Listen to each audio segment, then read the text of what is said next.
नमस्कार साथियों, स्वागत है आप सभी का। आज फिर से आपके सामने टॉप 100 क्वेश्चन का सीरीज लेकर आए हैं और आज के क्लास में हम मेन रूप से जो है सर्किल से रिलेटेड जितने भी इम्पोर्टेंट क्वेश्चन बनते हैं उन सभी को डिस्कस करेंगे।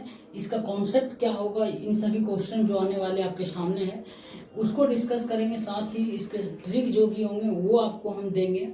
और ये आज के क्लास में जो है हम ज्योमेट्री टॉपिक का लास्ट क्लास है मेरे भाई। उसके बाद हम अगले दो क्लास में एक क्लास में ट्रिगोनोमेट्री और एक क्लास में जो है अलजेब्रा का टॉपिक खत्म करके 200 क्वेश्चन पूरा देंगे और ये हमारा कंप्लीट हो जाएगा, ठीक है ना।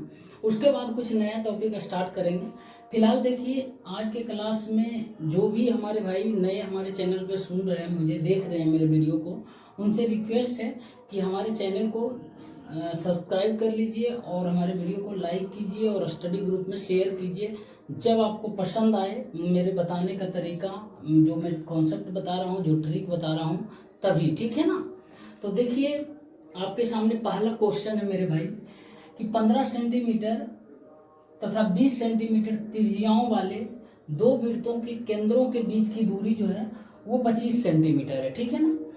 वृत्तों की उभयनिष्ठ जीवा की लंबाई क्या है, ये आपसे पूछ रहा है मेरे भाई। बहुत ही तगड़ा सवाल है और इस उभयनिष्ठ जीवा जितने भी टाइप के बनते हैं उन सभी को हम डिस्कस करेंगे। तो देखिए, दो वृत्त हैं जिनकी त्रिज्या जो है एक 15 है, 20 है, ठीक है ना। तो देखिए, दोनों एक 15 है, दूसरे का जो है मेरे भाई 20 है, ठीक है ना। तो दूसरे का 20 है और दोनों वृत्तों के केंद्र के बीच की दूरी 25 सेंटीमीटर है। तो देखिए मेरे भाई, ये इंटरनली इंटरसेक्ट करेगा, ये मतलब इस तरीके से करेगा, ठीक है ना। क्योंकि 25 सेंटीमीटर डिस्टेंस है। मान लेते हैं यहाँ इसका सेंटर C1 है और इसका सेंटर C2 है, तो ये रेडियस मेरे भाई ये कितना हो जाएगा, ये 15 हो जाएगा और टोटल 25 है, ठीक है ना। तो 25 यहाँ से यहाँ तक ये 10 होगा मेरे भाई। और उसके बाद ये यहाँ से यहाँ तक कितना होगा, ये हो जाएगा 10, ठीक है ना। तो देखिए, हमको ये पता करना है कि इन दोनों के बीच का जो कॉमन कोड बनता है ना, उसकी लंबाई क्या है। अब देखिए, सर्किल बनाने का तरीका बोलेंगे कैसे बना देंगे, इस तरीके से हो सकता है एक्सटर्नली टच भी करे मेरे भाई। पहले ये देख लेना है कि दोनों केंद्रों के बीच की दूरी क्या है। दोनों केंद्रों के बीच की दूरी 25 सेंटीमीटर है। इसका मतलब जो है ना, ये तो एक्सटर्नली इस तरीके से तो टच होगा नहीं, क्योंकि ये 15 हो जाएगा और ये 20 हो जाएगा, तो दोनों केंद्रों के बीच की दूरी 35 हो जा रहा है, जो कि ये फिगर नहीं बनेगा, ये गलत हो जाएगा। तो इस तरीके से हम करेंगे फिगर ड्रॉ, ठीक है ना। तो अब देखिए, पहला बोल रहा है इस दोनों वृत्तों से जो कॉमन कोड बनता है मेरे भाई, कॉमन कोड मान लेते हैं PQ, ठीक है ना।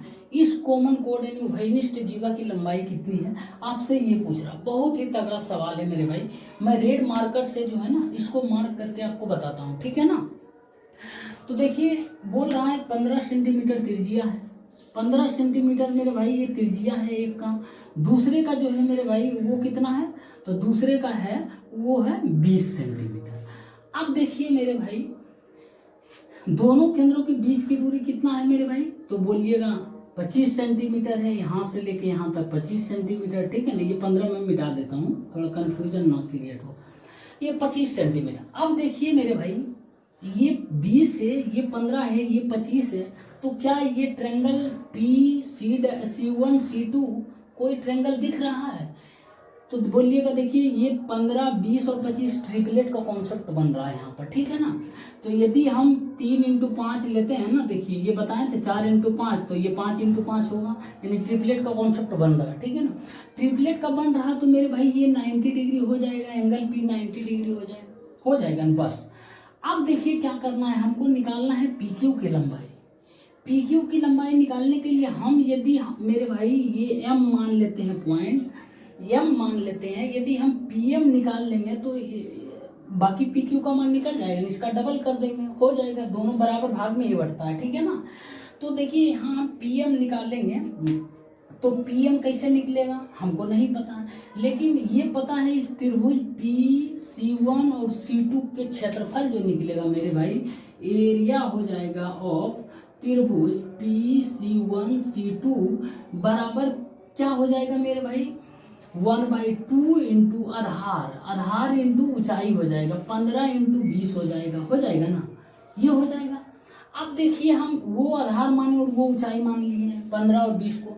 हम यदि इसको मान लेते हैं मेरे भाई, आधार मान लेते हैं, और ये मेरे भाई 90 डिग्री होगा, ठीक है ना। ये 90 डिग्री आपको पता होना चाहिए कि जो है ये जब दो बराबर भागों में बांटता है जीवा जो है ना, तो वो 90 डिग्री होता है। यदि 90 डिग्री होता है तो दो बराबर भागों में बांटता ही है। तो अब देखिए बोल रहा है ना, C1 और C2 को बेस हम मान लेते हैं, यानी इसका एरिया जो होगा 1/2 इंटू 15 इंटू 20 होगा मेरे भाई। किसके आधार, इसका भी क्षेत्रफल वही सेम दो तरीके से निकालेंगे, 1/2 इंटू आधार इस बार इसको मान लेंगे, तो 25 इंटू ऊंचाई क्या है PM है, हमको नहीं पता, PM ही मान लेंगे। तो 1/2 कैंसिल, 25 25 4 5 20 25 15, PM बराबर कितना आ जाएगा मेरे भाई 12 आ जाएगा। और आपसे पूछ क्या रहा था PQ की लंबाई, तो इसका सीधा डबल हो जाएगा, गुने 2 कर देंगे तो कितना हो जाएगा 24 सेंटीमीटर। PQ की लंबाई 24 सेंटीमीटर, जो कि उभयनिष्ठ जीवा की लंबाई आपसे पूछ रहा था, आंसर आ गया, ठीक है ना।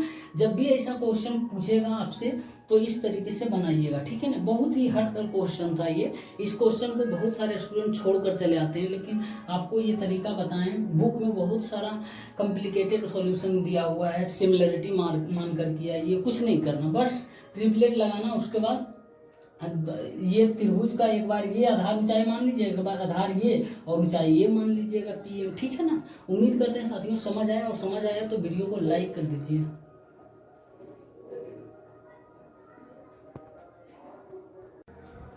साथियों एक और क्वेश्चन है, देखिए बोल रहा 8 सेंटीमीटर तथा 2 सेंटीमीटर त्रिज्या वाले दो वृत्त एक दूसरे को बाहर से बिंदु A पर स्पर्श करते हैं। इस बार बोल दिया बाहर से एक बिंदु पर जो है ना वो टच करते हैं एक दूसरे को, और बोल रहा है क्रमशः O1 और O2 केंद्रों वाले उन दोनों वृत्तों की उभयनिष्ठ स्पर्श रेखा PQ है।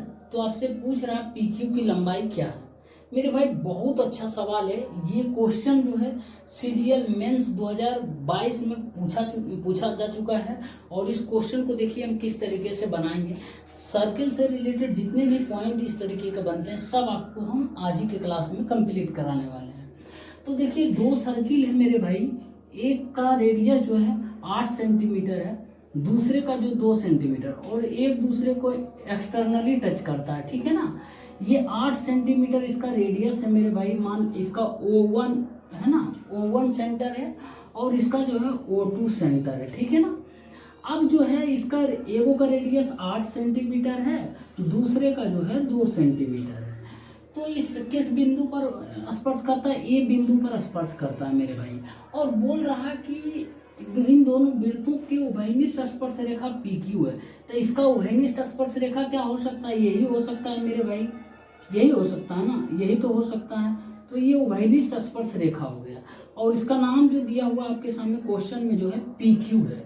तो आपसे यही पूछ रहा है PQ की लंबाई क्या है। बहुत ही अच्छा क्वेश्चन है मेरे भाई। देखिए जब भी ऐसा क्वेश्चन आए ना कि दो अलग अलग जो है वृत्त है, वृत्त की त्रिज्याएं हैं, और एक दूसरे को एक्सटर्नली टच करता हो, मतलब बाह्य रूप से टच करता हो, और उन दोनों के बीच के स्पर्श रेखा जो है PQ है, इसकी लंबाई निकालना है ना, तो सीधे मेरे भाई PQ बराबर क्या कर देना है 2√R1 इंटू R2 कर देना, बस इससे ज्यादा कुछ नहीं करना, ठीक है ना। 2√R1 into R2। अब देखिए 2 इंटू √R1 इंटू R2। मेरे भाई ये पसंद आ रहा है ये तरीका, तो आप स्टडी ग्रुप में जरूर शेयर कीजिए, ताकि सभी भाई आपके जैसे जो पढ़ रहे हैं, तैयारी कर रहे हैं, उन तक ये पहुंचे। ऐसा क्वेश्चन जल्दी मिलता नहीं, ढूंढने पर मिलता है। तो देखिए 2 इंटू R1 का मान कितना है मेरे भाई 8 है, तो 8 इंटू R2 का मान कितना मेरे भाई 2 है, तो ये क्या हो जाएगा 2 इंटू 16 हो जाएगा, 16 का वर्गमूल कितना आएगा 4 आएगा मेरे भाई। तो ये टोटल कितना आ जाएगा 2 गुने 4 8 सेंटीमीटर आएगा, ठीक है ना, 8 सेंटीमीटर। और आपसे यही पूछ रहा था PQ मतलब उभयनिष्ठ जो है ना स्पर्श रेखा की लंबाई क्या होगा। तो आपके सामने आ गया है आंसर इसका जो है 8 सेंटीमीटर। मेरे भाई CGL मेंस में पूछ चुका है, तो आप इस क्वेश्चन को स्टार मार्क कर लीजिए, बार बार पूछा भी जाता है, ठीक है ना। उम्मीद करते हैं साथियों बहुत अच्छी तरीके से ये समझ आया होगा, मजा आ रहा होगा। तो मजा आ रहा है तो वीडियो को लाइक करते रहिए, ठीक है ना। साथियों एक और क्वेश्चन है आपके सामने, देखिए ये ऑर्थो सेंटर का क्वेश्चन है, बहुत ही अच्छा क्वेश्चन है। बोल रहा त्रिभुज एबीसी का लंब केंद्र यानी ऑर्थो सेंटर जो है ना वो ओ है, ठीक है ना। यदि एंगल बीओसी बराबर 120 डिग्री है तो आपसे पूछ रहा है एंगल बीएसी की माप क्या होगी, एंगल में बताना, ठीक है ना। तो देखिए सबसे पहले ऑर्थो सेंटर होता क्या है मैं शॉर्टकट में बता देता हूँ। जैसे एक त्रिभुज है, ठीक है ना, इसमें ऑर्थो सेंटर होता है मेरे भाई सभी भुजा पर हम परपेंडिकुलर डालते हैं ना, सभी भुजा पर परपेंडिकुलर डालते हैं और जो परपेंडिकुलर जिस पॉइंट पे तीनों परपेंडिकुलर कटता है मेरे भाई उसको हम ऑर्थो सेंटर के नाम से जानते हैं और इसको हम मेरे भाई एच से डिनोट करते हैं, कैपिटल एच से डिनोट करते हैं, ठीक है ना। अब देखिए कैपिटल एच से डिनोट करते हैं तो एंगल पहले नाम दे देते हैं त्रिभुज ए बी सी, ठीक है ना। अब देखिए मेरे भाई यहाँ लंब के अंदर ओ हालांकि दिया हुआ है, ठीक है ना, तो ओ हम लिख देते हैं, कोई बात नहीं, ओ दिया है तो अब देखिए एंगल बी ओ सी दिया हुआ है मेरे भाई आपके सामने। एंगल बी ओ सी का माप जो दिया हुआ है वो है 120 डिग्री, ठीक है ना, 120 डिग्री। तो आपसे पूछ रहा है एंगल बी ए सी की माप क्या होगी। तो मेरे भाई मैं बता देता हूँ, पहले लिख देता हूँ, हर एक चीज मैं आपको बता रहा हूँ, ठीक है ना। एक ही वीडियो में बहुत सारी चीज आपको सीखने को मिलेगा, इसीलिए ध्यान पूर्वक देखते रहिए। अब देखिए एंगल बी ओ सी का मान दिया हुआ क्वेश्चन में मेरे भाई 120 डिग्री, ठीक है ना। और आपसे पूछ रहा है एंगल बी ए सी का माप क्या होगा, एंगल बी ए सी बराबर क्या होगा। तो मेरे भाई जब भी ऑर्थो सेंटर का क्वेश्चन आए और यही आपसे क्वेश्चन पूछेगा, एक एंगल दे देगा, इसके ऊपर वाला पूछेगा, हो सकता है सी ओ ए दे देगा, आपसे बी पूछेगा, कुछ भी पूछ सकता है।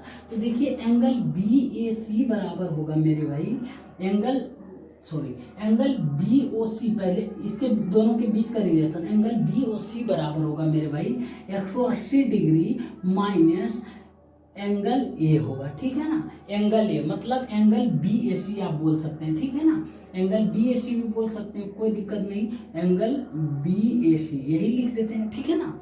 तो देखिए बी ओ सी आपके सामने 120 डिग्री दिया हुआ है और 180 डिग्री माइनस एंगल बी ए सी आपसे पूछ रहा था। तो एंगल बी ए सी बराबर कितना हो जाएगा मेरे भाई 60 डिग्री हो जाएगा, ठीक है ना। और आपसे यही पूछ रहा था, बहुत ही अच्छा क्वेश्चन था। अब लेकिन देखिए इसी तरीके से ये आपको बताए ना एंगल बी ओ सी और एंगल बी ए सी के बीच का रिलेशन, और आप एक और दो रिलेशन और लिख लीजिए, एंगल ए ओ बी होगा, एंगल ए ओ बी बराबर हो जाएगा 180 degree minus angle A C B हो जाएगा। फिर इसमें हो गया इस त्रिभुज में, फिर इस त्रिभुज में एंगल सी ओ ए बराबर क्या हो जाएगा, एंगल सी ओ ए बराबर हो जाएगा मेरे भाई 180 degree minus angle C A B हो जाएगा, ठीक है ना मेरे भाई, सी ए बी हो जाएगा। इस तरीके से आप याद रखिए, बहुत ही अच्छा क्वेश्चन है मेरे भाई। एक ही क्वेश्चन में तीन चीज आपको बता दी है ऑर्थो सेंटर से। जब भी एंगल का क्वेश्चन आएगा आप 100% कर आइएगा, ये मेरा वादा है, ठीक है ना मेरे प्यारे भाई। एक और आपके सामने बहुत ही प्यारा सवाल है और ये सवाल बहुत बार रिपीट किया है। देखिए बोल रहा है एक वृत्त के बिंदु ए तथा बी पर बाहर स्थित एक बिंदु पी से जो है ना दो स्पर्श रेखाएं खींची गई है, ठीक, और वो जो है उस वृत्त का केंद्र है, सेंटर है। यदि एंगल ए ओ पी बराबर 60 डिग्री है तो आपसे पूछ रहा है एंगल ए पी बी कितना होगा, ये आपको बताना है। ये बहुत बार पूछा जाता है। देखिए इसके अलावा एडिशनल चीज भी मैं इसमें बताऊंगा। देखिए पहले एक सर्किल खींच लेते हैं मेरे भाई, और इस सर्किल पर दो बिंदु स्थित है ए और बी स्थित है, और एक बिंदु बाहर है वृत्त के, उस बिंदु पी से जो है ना स्पर्श रेखाएं खींची गई है। तो मान लेते हैं ये पी बिंदु है, ये स्पर्श रेखाएं खींची गई पी ए और पी बी, ठीक है ना, ये मान लेते हैं यहाँ पर, ठीक है ना, ये ए मान लेते हैं मेरे भाई और ये बी मान लेते हैं, ठीक है ना। स्पर्श रेखाएं खींची गई, ओ जो है इस वृत्त का केंद्र है।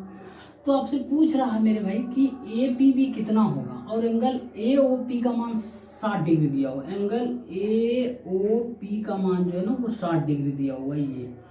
तो आपसे पूछ रहा है एंगल ए पी बी कितना होगा, ठीक है ना, एंगल ए पी बी कितना होगा। तो बहुत ही अच्छा सवाल। देखिए इस पर परपेंडिकुलर डालते हैं, आपको पता होना चाहिए कि स्पर्श रेखा जो गुजरती है उस पर हम केंद्र से जो एक लाइन खींचते हैं, ड्रॉ करते हैं, तो वो 90 डिग्री के साथ वो उस पर गिरता है, ठीक है ना। तो ये 90 डिग्री हो जाएगा मेरे भाई, और ये भी 90 डिग्री हो जाएगा।